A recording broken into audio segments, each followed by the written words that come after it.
Kintsugi Heroes brings you the following flood resilience stories in partnership with Singleton Neighbourhood Centre and grant funding from the Hunter New England and Central Coast Primary Health Network. To find out more about this podcast, head to kintsugiheroes.com.au. On July 6th, 2022, the worst flood in 70 years hit the town of Broke and the surrounding Hunter Valley region. The community is still recovering from the trauma the floods brought, destroying their homes and their livelihoods. In this special limited series of Kintsugi Heroes, John Millam sits down with the community who suffered as a result of the floods and gives them space to share their adversity, resilience, and compassion.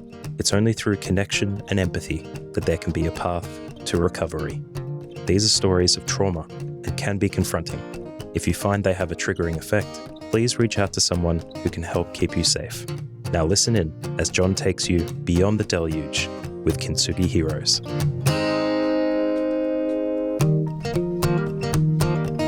Welcome everyone back to another Kintsugi Heroes story, and today we're really excited to hear from Kirsty and Quinton McCleod, who are the owners and managers of Starline Alpacas Farmstay in Broke, which I have a soft spot for, having been there myself. But guys, welcome to Kintsugi Heroes, the stories of the floods, Broke 2022. And I just wanted to, I'll introduce you, but I just want to offer the fact that you guys have been, in this area for quite some time now, and you have a passion for farming and the whole wine experience and so on. But you actually end up with alpacas, right? So it's an interesting story, I'm sure, from a criminology background. Yes, Christy. So I know they're little rascals, the alpacas. So maybe if I just throw over to you, maybe if I throw over to you guys, and maybe you guys can share a little bit about what brings the McLeod family to Broke, a bit of backstory, and then of course leading up to the 6th of July 2022, what was going on for you guys? Well, we came here sort of by a twist of fate. It's a bit of an interesting story. Cool. What had happened is I, obviously having a criminology and social science background, have had a bit of a lifetime of just trying to be a helping person. Yeah. And I'd helped out a young person, and she said to me, I want to give something back to you. And I want to gift you a holiday as a thank you for my life. And I said, okay, sure, no worries. We had met and married in the region, and we sort of came up for the holiday. And it was sort of after our son was born, it was sort of a dirty weekend. We haven't really we hadn't really had a chance to sort of get away since when our son was born, and it was our first chance to get away. Like any early parents, probably weekend for sleep. Yeah, pretty much. Yeah. So we ended up here, and at the time I was a chemical formulator for a chemical company on the Central Coast, and I was sort of had enough of it, and it was quite dangerous, and wasn't great for my health. I've worked on farms previously, but while we're up here going to wineries, I just decided to start asking people if they had any work going. 2 weeks later, I had a job in a winery. So I was doing all the tractor work and vineyard work, and that's how we sort of got back up into the valley. And I was doing that for 4 years, and then I was offered the farming position here at Starline, and sort of never looked back, really. Yeah, it sort of evolved from there, from a gifted holiday, and it brought us to the world of alpacas and agritourism, and something we've become very passionate about, and sort of combined some of our skills and knowledge into a weird concoction of agritourism management with alpacas. I think it was also a fact that we both grew up. I grew up in a lot of different places, but we both grew up in cities, and I didn't really want that for our kids. I wanted them to have a more countrified learning, hands-on things rather than being in the city, and this sort of ticked all the boxes for us. And then 1 week when we looked into agritourism and how it worked, we realised what we could give to people with Starline Alpacas and give that country experience to the city folk and let them know what it is like out here. And an interesting fact is after the fact of us moving here, I'd actually got dressed for our wedding in Broke, and I later came to find out that some of the houses that we'd lived in and my relatives actually were some of the first settlers of Broke. Wow. No concept. So I've actually come home after a long, convoluted journey. Goodness. Yeah. So your DNA has called you home. I think it has. Yeah. Wow. I love that story. And it goes to country. What you're talking about, when you talk about agribusiness and promoting urban people and experience about in the country, aren't we calling people back to country? Absolutely. Back to place, back to land. And that has been our sole goal in the vision that we have for Starline. And so we've chosen to make it as inclusive and accessible for people to come and have that farm experience. And we've built it on the morals that we have for country hospitality and inclusivity and, passion. We have a little bit of a love for the old way of doing things. So we have the spinning and the fibre. We've got some mindfulness and healing workshops that are happening and community programs. We also had for a time outdoor daycare, like a rewilding program that was happening because it's something a little lost. It's a little lost. Yeah, I think getting people away from, although we're on it right now, but getting people away from technology and back into hands-on things and feeling things and looking at things from a different perspective. Where things come from, how things happen. Yeah, especially in the farming. I think a lot of people go to the supermarkets and buy their groceries, and they don't have an idea on where things come from.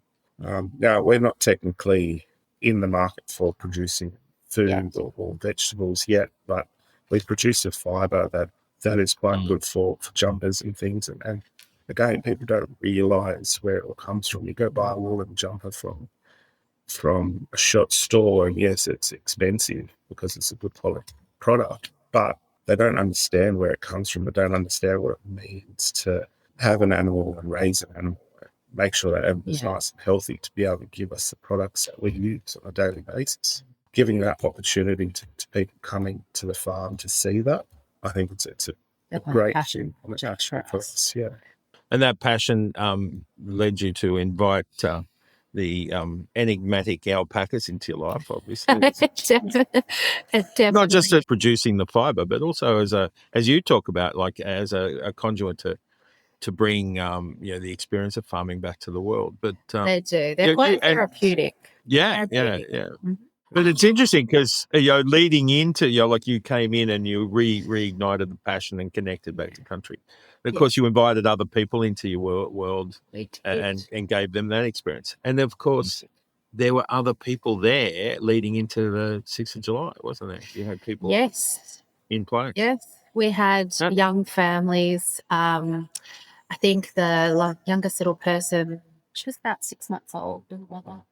Yeah, we had 8 families all together. And your family, of course.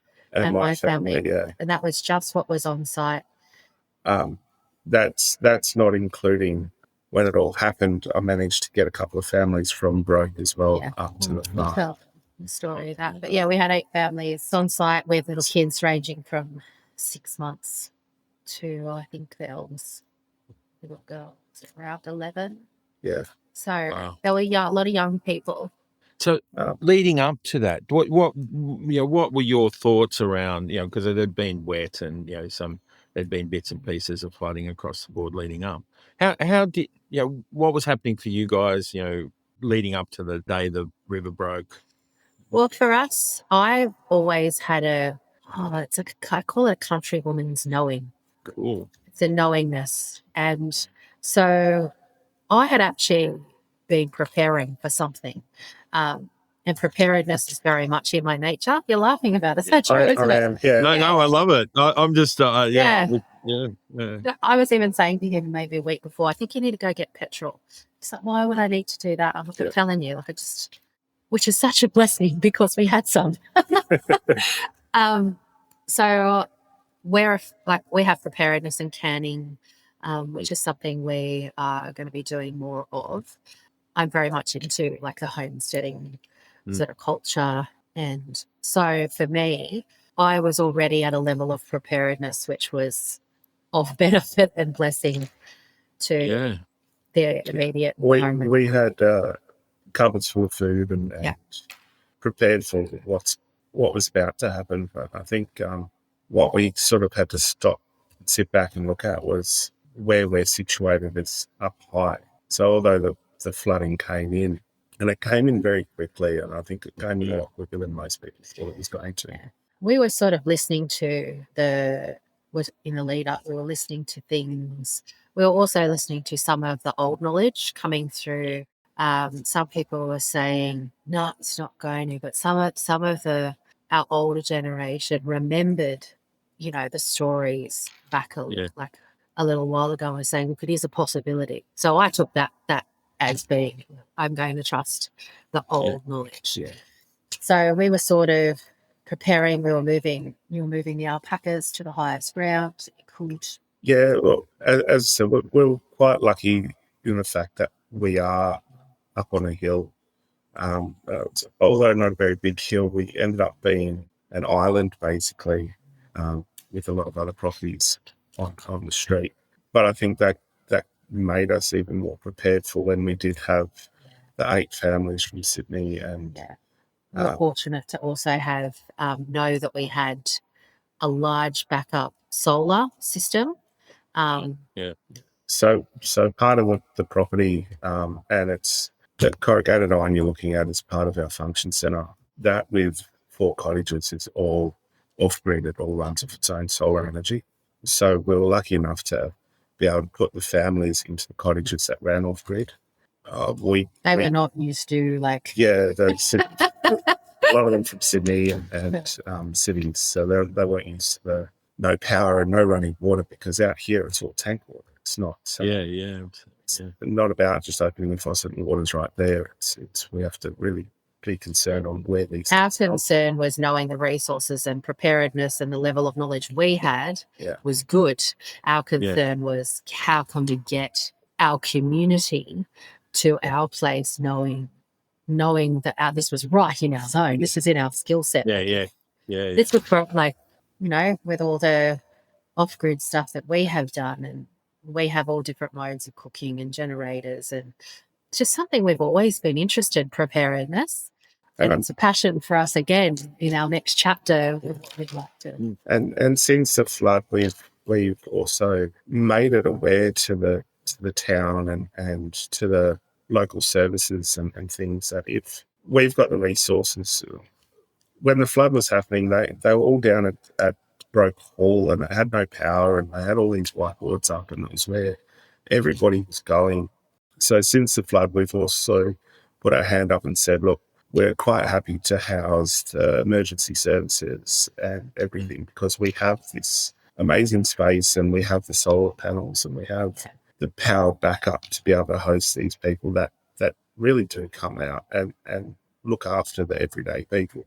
So, I suppose in answer to your question, in the lead up, we were quite prepared as a business and as a family. Yeah. Obviously, the physical preparations really fell into your expertise space.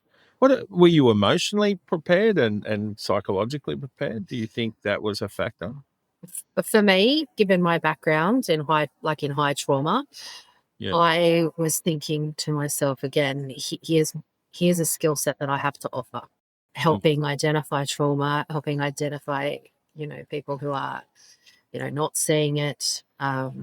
People tend to come to me because they know my history and what I've dealt with. So I'm that person that, the eternal mother quite often calls me.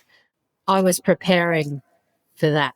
I was going to be able to utilize like the grit and the deeper emotional understanding that I have.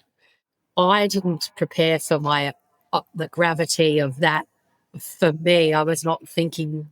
I don't think either of us ever thought about ourselves until far after the fact. We were like, okay, this is what we can do. This is what we have. This is our strengths. How can we apply that for our community? That's the soul, and for our animals. And for other people, and other people's animals. And that's true. I think we were prepared for the worst, but we didn't expect it to be as bad as it was. No. This got like the gravity. The gravity scope of it. And I think we just took it day by day. If you get caught up in the weeds, it's not going to help you or others. So I was lucky enough to get 2 families from Broke up before the floods, and they stayed on the farm with us. And one of them's a good friend of mine, and he helped me carry a hay bale across the floodwaters to people's horses that were stuck out in Broke, and they couldn't get back. Yeah. But getting out, once the flood had receded enough for us to get across, it was like almost like a mini. It was quite surreal to walk around and see how bad it was and how bad the damaged places were. I think the harder part for us was when you're talking about emotional preparedness is that when you are directly affected, but indirectly as well, you don't have the same level of like adrenaline going as other people do. So it becomes like a compassion fatigue. That makes sense? Yeah. Look, I mean, like looking on the out. You know, when you're going through something, when you're in it, it's kind of practical. But when you're looking on the outside, it's quite shocking to observe like a lot of people's experience, because we took in so many people. Yeah, it was very overwhelming. Empathy. And I think when I managed to get across into town to try and help people out, Kirsty had messaged quite a few people that were evacuated. All of a sudden, my phone was going off saying, "Can you go to my house? I didn't get a chance to lock it up. There's looting going on. Can you please go lock up this? Check out the house. Let me know if there's any damage or, things like that." Goodness, we can probably lead up. And that was, although at the time I didn't really think much of it, I just went in and locked people's houses up for them. And when you sit back and think about it, you think, who would go and loot a area that's just been destroyed? And I was just hoping you didn't meet any of them. I hope he doesn't come face to face with any of these people, because I don't know how it's going to go, to be honest. Look, I don't think I was there during the daylight hours, and there was plenty of people around us who wanted to say yes. And Thank goodness. But yeah, just going onto people's properties and going through their houses, it was devastating to walk through some people's houses that had flooded, and then some people's houses weren't even touched. So nothing can quite prepare you for because these are not strangers. These are people who you go to school with they're school moms. They're your mates that you've had a beer with. They're the people that have had operations that you've been through, or lost someone and you've been there for that, or they're the little kids' birthday parties. These are families that you've supported their business and they've supported you. And like in a rural community, it's just, I'm not saying that non-rural communities like this, but out here, our lives intertwined in a way, and our livelihoods are intertwined in a different way. So the effects are more personal, whether or not it directly happened to you or as a community, there's immunity there. So it is a very deep effect. Yeah. Broke is that community. It is. It's that. Definitely. There's, although we're sort of rig-ins to Broke and I'm actually coming home. He's talking to the children of the founders. Everybody knows everyone here. There's families that have been here for hundreds of years, and all their kids and grandkids and great-grandkids have all gone through Broke Public School, and then you got people like us that's come into the community and been welcomed with open arms, because we not only care and we help out, and it's sort of you scratch my back, I'll scratch your back sort of mentality. And you just don't get that. I mean, we've lived on the Central Coast and Sydney and places like that, and you a lot of the times don't even know your neighbour. But out here you do, and what's theirs is kind of is yours in a way. So you care about their property and their animals and their kids and family. You care. So yeah, leading up to the flood, which I think where we're up to is our mindset was quite large. Like, look, how are we going to get people out with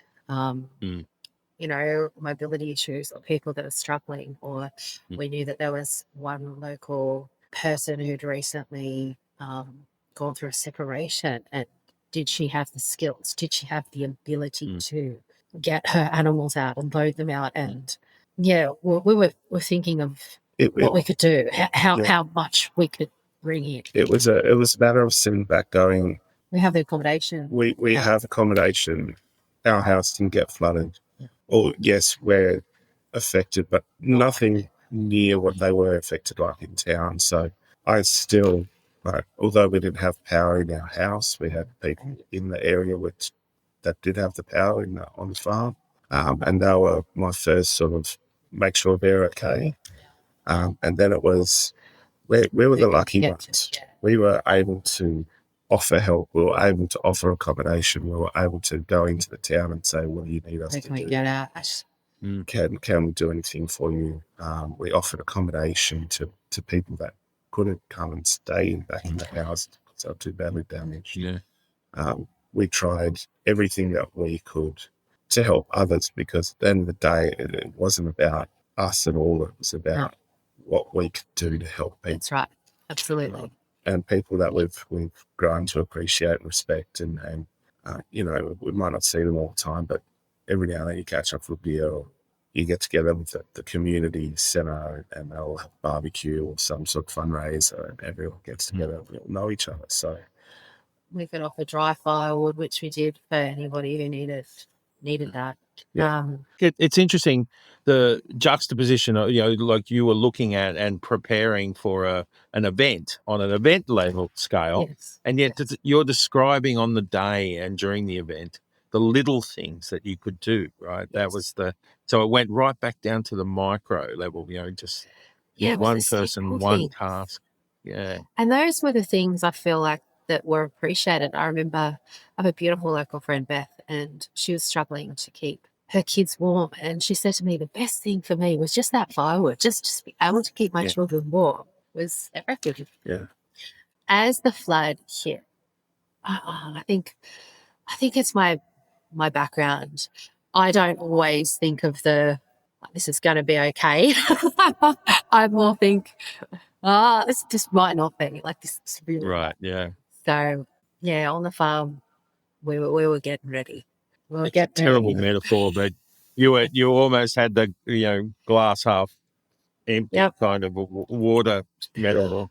But I did, and we were ready for a hit, and one that we felt as prepared as any business or couple or family could take. Yeah. We were ready to just go for our community. Yeah.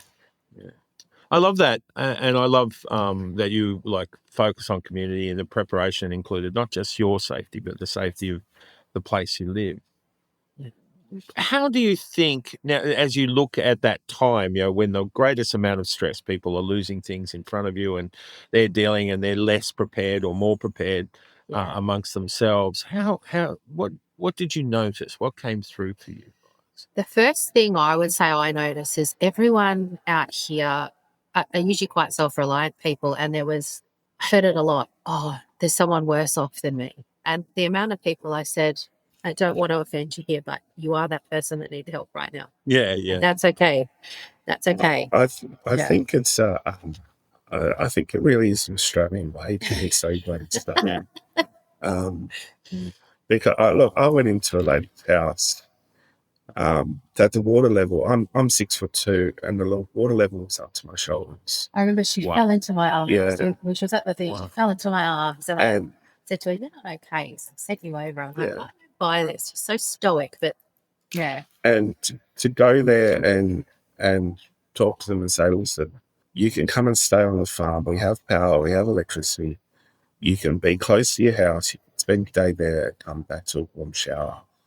The amount of people that turn around and said, no, I'm not doing that. I'm not leaving my house. Yeah. It's That's strong. They're strong people. There are strong people out here, and hats off to them, and they push through it. And just the little things that we could do. I mean, one was get a heater out to somebody that works. The other one was calling, because we run a farm stay. I've got contacts for air conditioning, electricals and stuff like that.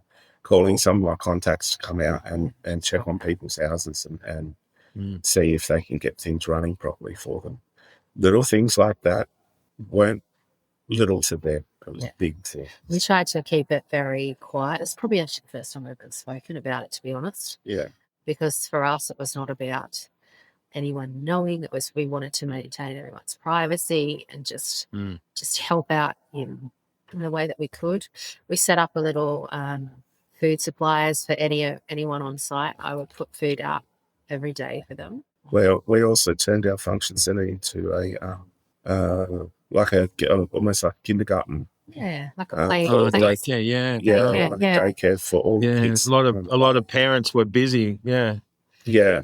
Our concern, being that we are a family establishment and we have such a knowledge of, kids and with the flood waters. And it was the local teachers that came out and helped out with the daycare while the parents were dealing with the flooding and stuff. The kids were at least in a safe environment and be able to play and have a little bit of normality before going back to a flood-affected house. We were worried, knowing what kids are like, that they won't understand the gravity of what flood water is, and that's something that not everyone thinks about. Oh, it's just a bit of water. Well, in a flood, it's not just a little bit of water. And I mean, it's not just that, the health risk that everywhere out here, all these houses, we're on tank and there is some town water going through, but most of the houses are septic tanks. Yeah. All of that went under. So all that came out. And people don't realise that. No, it's not swimming pool. No, that's right. It's not swimming quality. It's not something you want to be stuck in at all. So, just the amount of effort from the SAS and even the local mines, they'd sent out people to help. And we don't compare to what they did. The RFS that went around, and even though they're locals as well, they're going around helping other people before they help themselves. So the way I feel is what we did is small in comparison to what the SAS and the RFS and all those the land services and water truck volunteers and all that. It took a lot. So we were just one little cog in a big wheel of things. So that's where we're. So that's what. Yeah. You were looking at the individuals and seeing them respond. What did you learn about the people you live in community with? I don't think the community will ever quite be the same in the way that you got to see the best. I don't want to say the worst, but the best and the worst of people. Yeah. You got to see. But it is a stressful situation. In stress, in trauma, not in general. In the way that they respond, you got to see the people that were just wanting to help. Some people were shut down. They all had a different coping strategy. Some very small, minute members of, as been touched on, around were opportunistic. I got to learn really what the character of a lot of people. Some inspiring, really inspiring stories. I really got to learn the weight of how important it is to live in a community like this and how that's been a little bit lost in some places, and how fortunate we are to have a community that'll band together, especially McLeod. Hats off to him. His response was incredible, and it was so hard for him. I think he did still a job. Yeah, he did a really good job. And it was hard for him. And he was the front man of the recovery and a local community member. And, what a leader to have in Broke, someone that pull themselves together, even though it's... And he's going through their own stuff. Yeah. We saw a lot of people going through their own stuff, but being just generosity for the greater good. And like Ev did the most amazing job. She's an amazing local. I call her Broke's matriarch. But she did an amazing job pulling together the Broker Hall. And I really learnt what's important to people. And it's something that I now really want to touch on when anyone's dealing with a rural community, that they understand that the concept of family is different out here. It's not just the family unit of the person, it's the neighbour, it's the animals. Some of these animals and the genetics that farmers have been working on so old, and they are so important. So and it's livelihoods. So that's included in the concept of family out here. It's not just... You've got to also look out with the animal side of things. When you're dealing with a flood or a fire or any of that sort of stuff, you really just have to open gates and say, sorry guys, but this is the best I can do, and hope to God that they get out and able to sort of fend for themselves, because if it was to have flooding on this farm, we've got close to 90 alpacas. There's no way I'm going to be able to move on.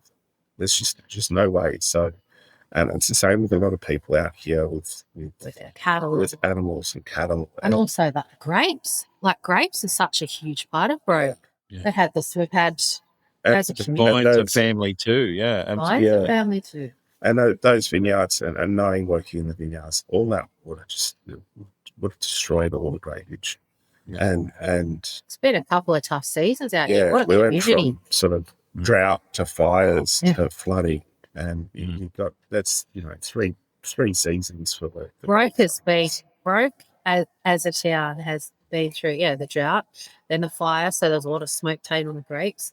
Then we had obviously the pandemic, and then we've had a flood. Like, in terms of resilience, the gravity as a community who relies on, tourism, farming, obviously, viticulture, how many hits can a community take? So what I've learned is how resilient. My goodness. The resilience of the community is quite astounding. It is. That's an amazing point to make, like the idea, because the flood isn't gone when the water's gone. No. Look, we've still got people in town that aren't in their houses. Still not.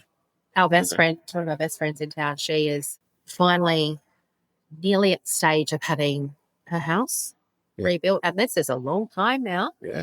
I mean, it was 2022. It's now 2024. So, it's and a lot of it's to do with, unfortunately, insurances and things like that. But on that, there is a legacy that the floods left in rebuilding livelihoods. Yeah. Because our livelihoods out here are intertwined with country and with land, and also with tourism. Like the tourism sector, it has taken a hit, and then, our landscape has taken a hit, our animals have taken a hit, our families have taken a hit. It's been an incredible strain. As you say, what a run. So why is everyone still there? Why is everyone still functioning? They are determined folk. Like, what? You've been up to Broke? Broke me. It's kind of like I get why they call it that. Look, I think it's just grit.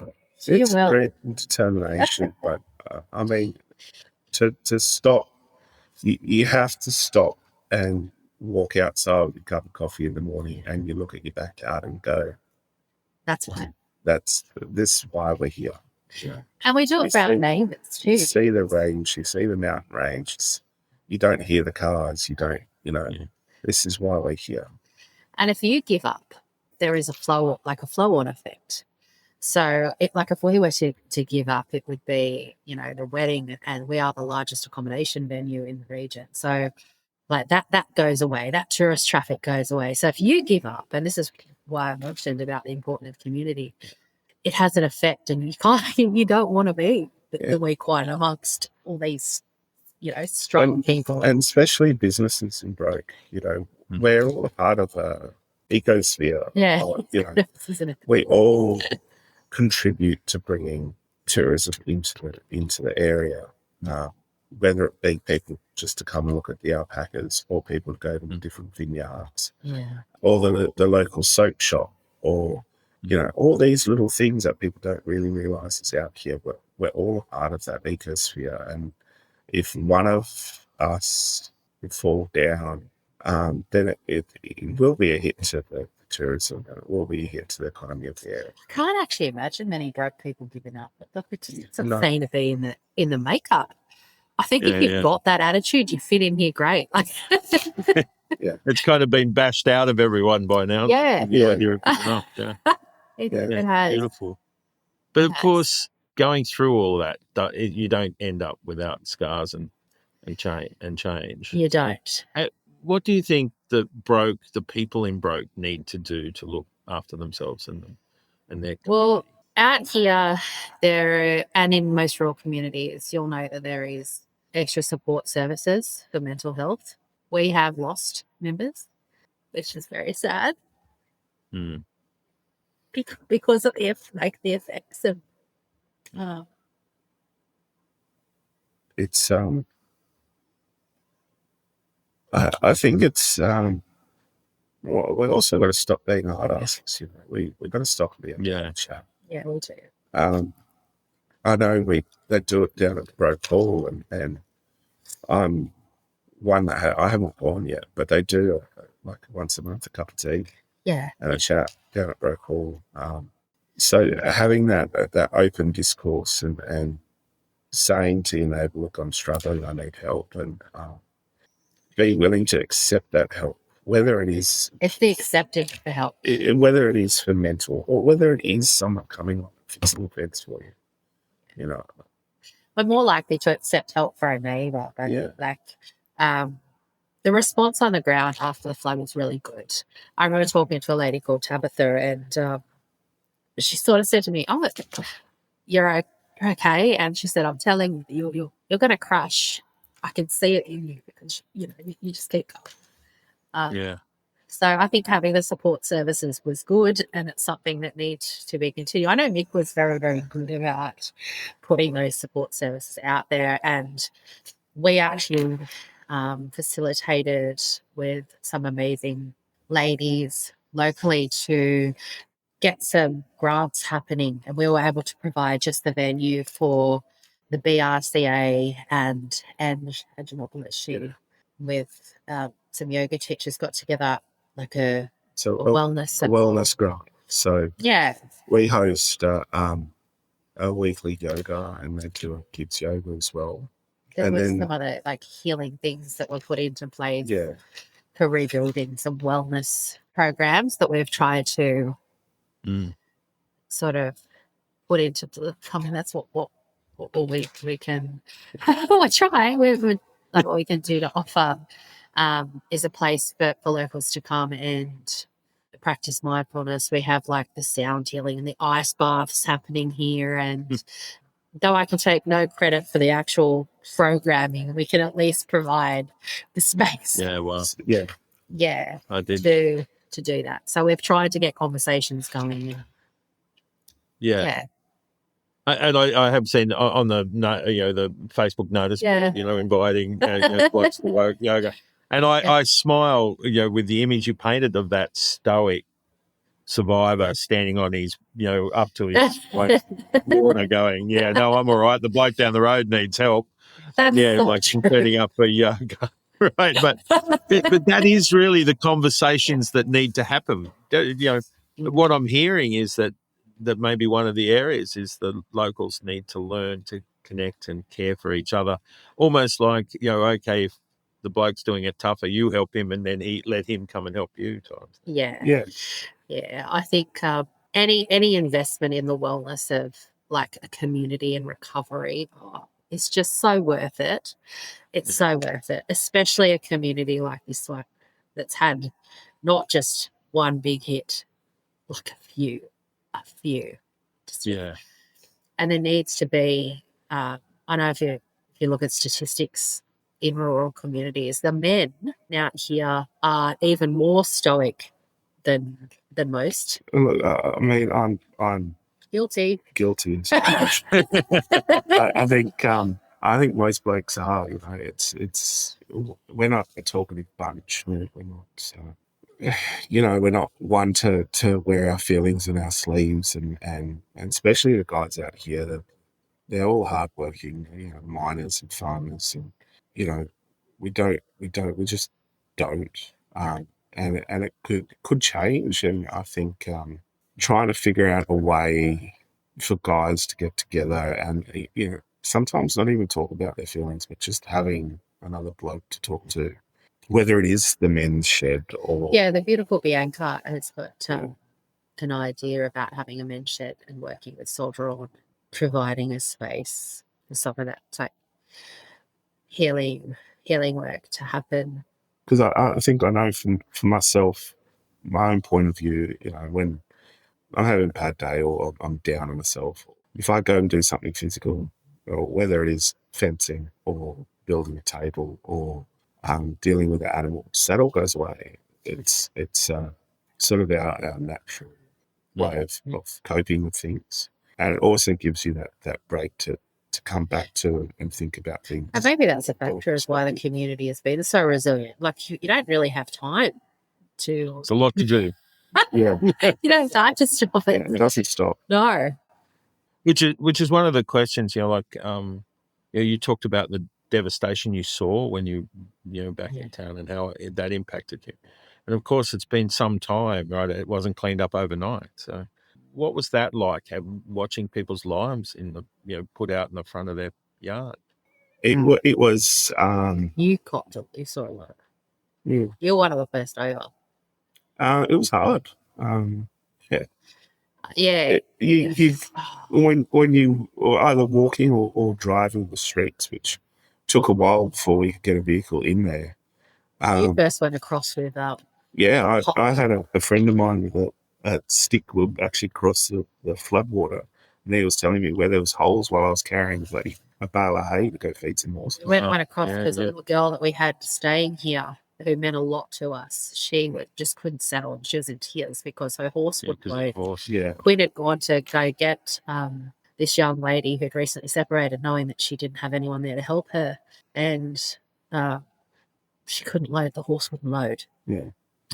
Well, after the floodwaters receded and you managed to get back out in town, it was every house, their whole interior of their house was out in front of it to get picked up. Some even had signs on them, which was the hardest part. Yeah. And when I was touching on some of the harder parts, the people, not our community, but please don't take these. So at least the assessors can look at. Yeah. There were signs. Yeah, wow. So they were spray painting on mattresses saying, please don't take, because it was sort of like council cleanup where people go and pick through your rubbish. Yeah.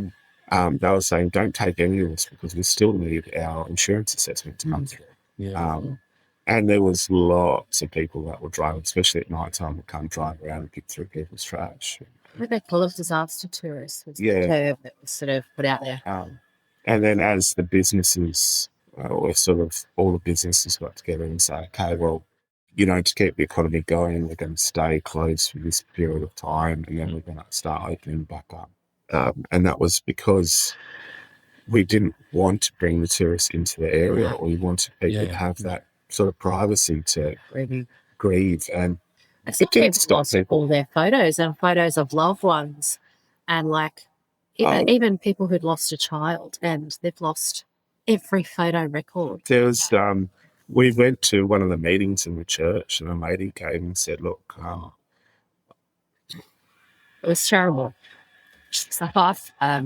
She stood up in the middle of the meeting, and she's like, I found someone's ashes. So there were ashes floating around and not knowing My goodness. who they belonged to, and it was just all of people's lives, all of the kids, all their toys, because they've obviously been contaminated. Every memorabilia, everywhere people slept, it must have felt just so incredibly invaded, like vulnerable to lose everything. You know, I can't fathom, you know, how they, I know how they did share, but I could never completely comprehend, because we lost animals and we lost some of our things, but not like, not Look, anything. we're at the end of the day, we're lucky, you know, and we did what we could to help. Yeah.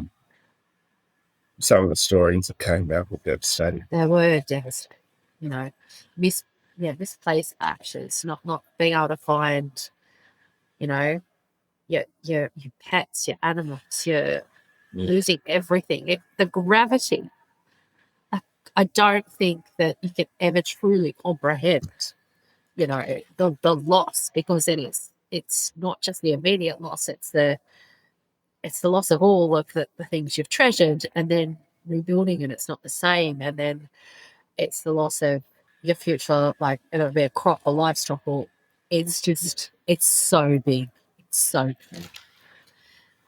Driving through, it was very much like you're in a like a war zone, and the people, some of them, you know, kind of shell shocked. That's not the right term, but some of the houses that their footings were wiped away, you know, on me.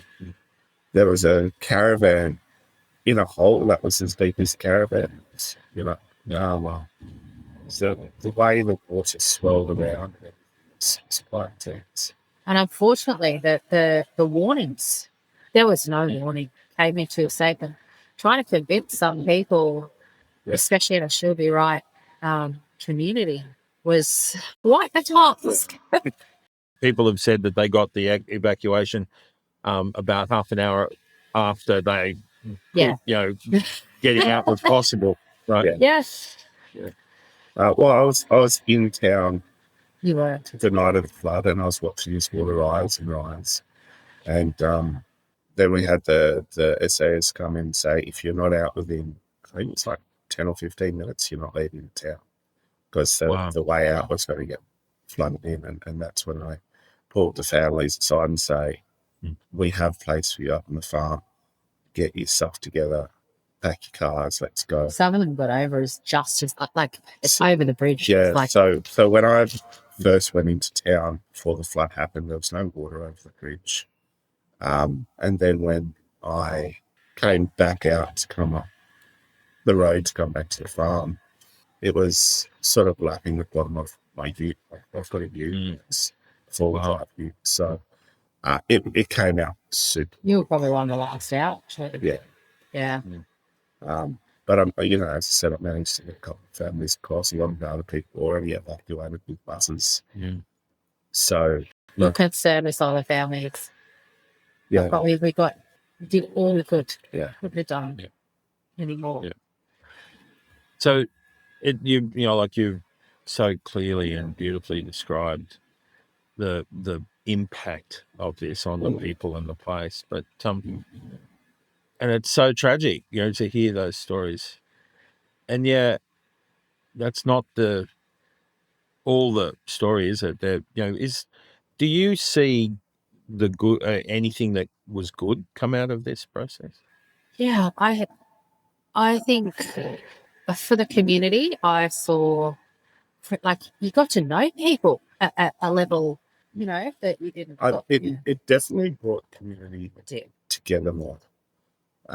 It also showed who is a really good leader within the community, who is willing to highlight everyone's skill. It did highlight everyone's skill, and it showed who's willing to sort of put their own stuff aside and go, okay, I'm willing to help you. Yeah, you learn.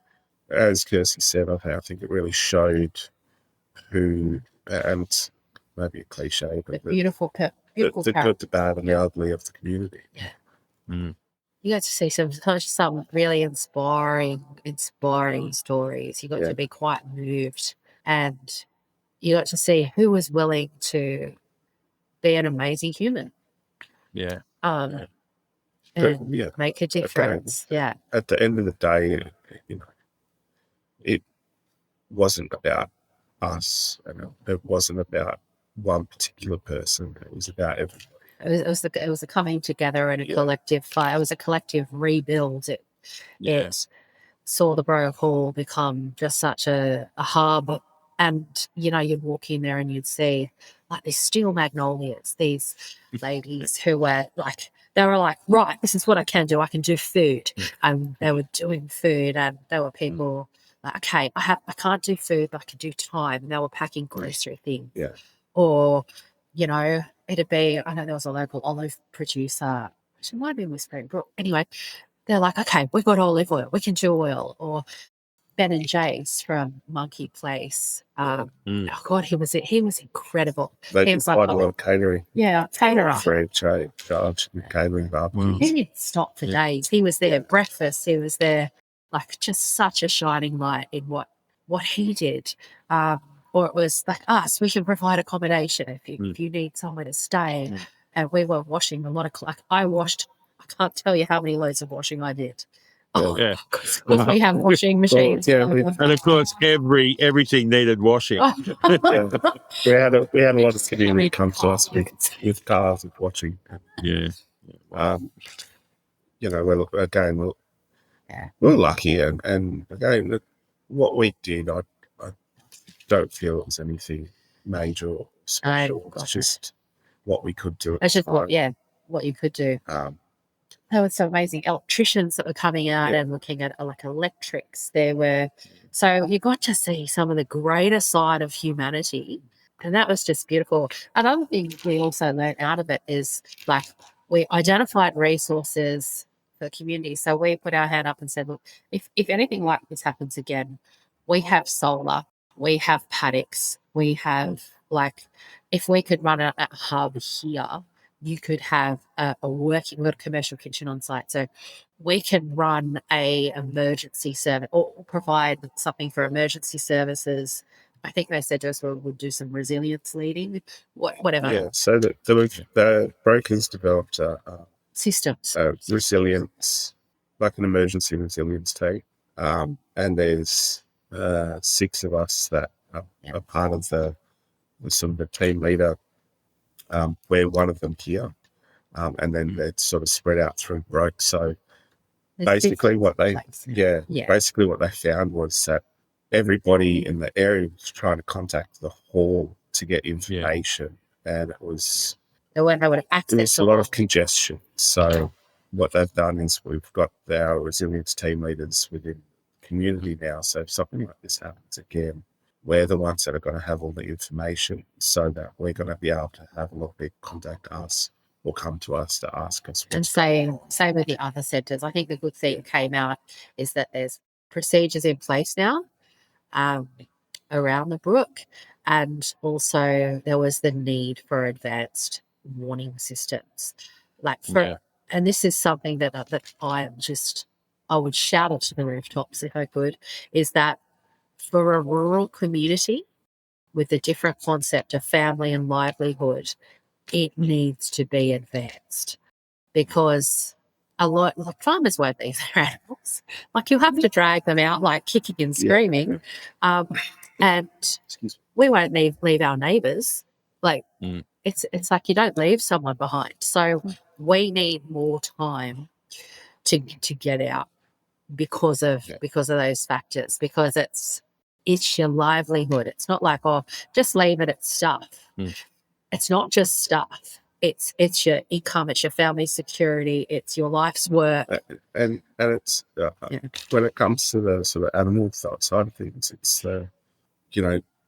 farmers that are responsible with their animals, so all have to be tagged for sort of biosecurity reasons as well. But if your animals, if you're going through a disaster where you've had to open your gates up to let them free, you want to be able to locate them again.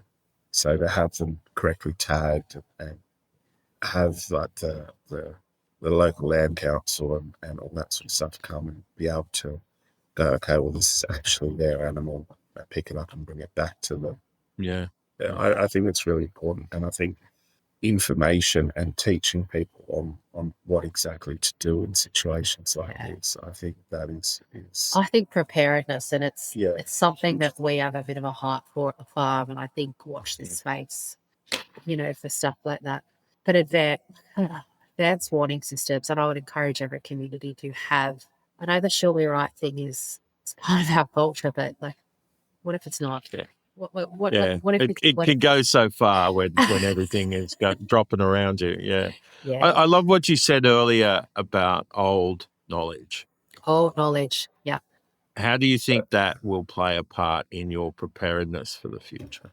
Oh, I think it's everything. I think so often we think, oh, we know cause, but there is such a wisdom. There's such a wisdom.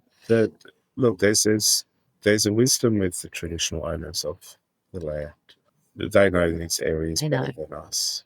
But then there's also the wisdom of the bushcraft people that know how to use knives and flintlocks and all those things to create a fire. And the farmers have their knowledge. There's a collective knowledge there. Yeah. There's old wisdom from every sort of corner that you look at. And when there's no power, there's no technology.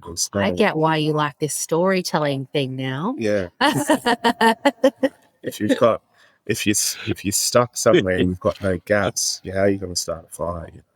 We would love people to know, because for us, we had all of that.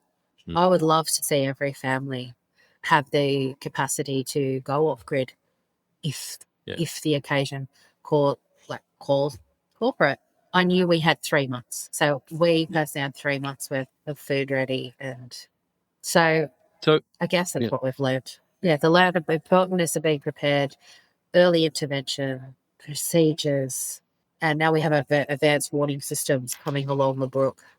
But listening to the people going, it has fallen over in the past. And I think it all needs to be brought into a collective, collective knowledge base. Collective conversation. Yes. Yeah. And getting people together with that knowledge and teaching. I feel that we've lost our way of teaching. It's all done online. It's all computer-based now, and there's none of that hands-on teaching.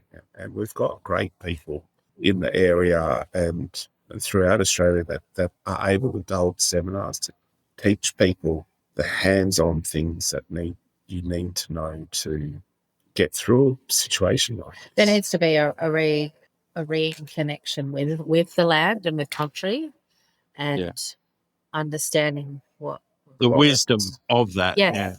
Yes. That's awesome. That's a great thought. And on that, like now, you're talking about lessons learned and, steps people can make to increase preparedness and the steps the community can make. I'm interested, what then is your view? How do you feel about Broke's future and your future as part of it? I love this place. Yeah, look, I think Broke itself has got a really good future. I think it's we can get through all of that. It's an upcoming region. It's I think we're leaning into our quirkiness, and I think the whole experience has sent us all a little left of centre in a way. Yeah. It's kind of got its own vibe. We're kind of like, oh shit, you know what? Yeah, living the dream. So yeah, look, I don't see. I see Broke going from strength to strength. As Kirsty was saying, we've gone through a lot, and you look at from 2019 through to today, everything that's happened: drought, bushfires, COVID, flooding. I think it's made us stronger as a community and as a collective. Yeah, it's also made us look at what's important. and what we need to grow, not only as individuals but as a region and as businesses as well. We're quite formidable now as a region, I suppose. Yeah. Not to be shaken, and we've sort of definitely unpacked a little bit in the road less travelled, or a little bit left of centre. I think what we do need is people to come and visit a wounded community. Yeah. Please come and support these businesses get back on their feet, because I mean, I know you could go to some of our neighbouring regions, but it's important to support the people who've endured. I think if you could do anything to help a business or a person get back on their feet after such a spate of things, do it. You'll only be blessing people that really need it, and it will be something good for your soul to do something like that, I believe. If there was ever a town that needed that, it's this one. I know there are many out there. Please visit them all. Yeah. Make your holiday there. It makes a difference. And look at the quirkiness. Look at honestly, look at the small businesses that are in the area. That's your unique selling proposition. Look at their natures, their soaps. Yeah, look, we've got the soap. It's like a little apothecary shop. You walk in, soaps and everything hanging up. We've got now there's a honey mead guy that makes honey mead. We've got new cellar doors like Kale's Gate coming up. Yeah, Hunter Lavender Farm. Small boutique cellar doors coming through. Like Hunter Lavender got their amazing sculptures. And there's too many today. Magoonies. We've got all these businesses who have been resilient going, here we are, and we need that's how we need the support, is to rebuild. And I think if people want to support us and want to come out to the region, I think they'll realise why we love it. Not just through our own businesses, but the landscape itself is quite unique. It's, we've got the mountain range in the back of us. I mean, I know there's some, big hotels and, big fancy overseas things. But I mean, if you could do something in your backyard and support a farmer, I don't think you'll be disappointed with our quirky little town. I think absolutely no one would be disappointed visiting Broke for sure. No, and I think that's a beautiful distillery now. Wow, it gets better and better every minute we're on. So it does. But look, you have been wonderful advocates for the community you love. And I know you say it was small, but I just want to acknowledge the work you did on behalf of that community. Oh, thank you. And I'm so very pleased to have heard your story. It's been so much gold, and I thank you for sharing it so vulnerably, so courageously, and for all you've done for your community and all you will do. Yeah. It's been an absolute pleasure to hear you guys speak about it. Thank you. Oh, thank you, John. Thank you. Thank you for listening to this week's episode of Beyond the Deluge about the 2022 floods in Broke and the Hunter Valley.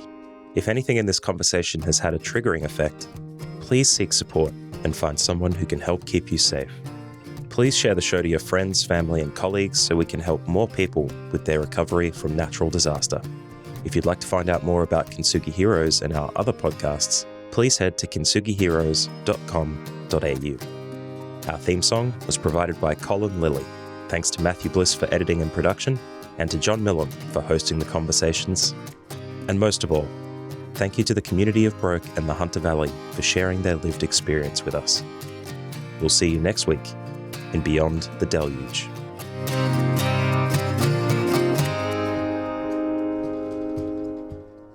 Only when it's broken.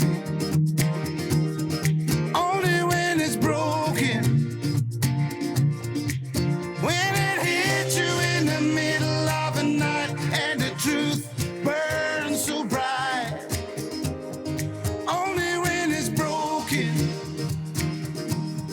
Only when it's broken.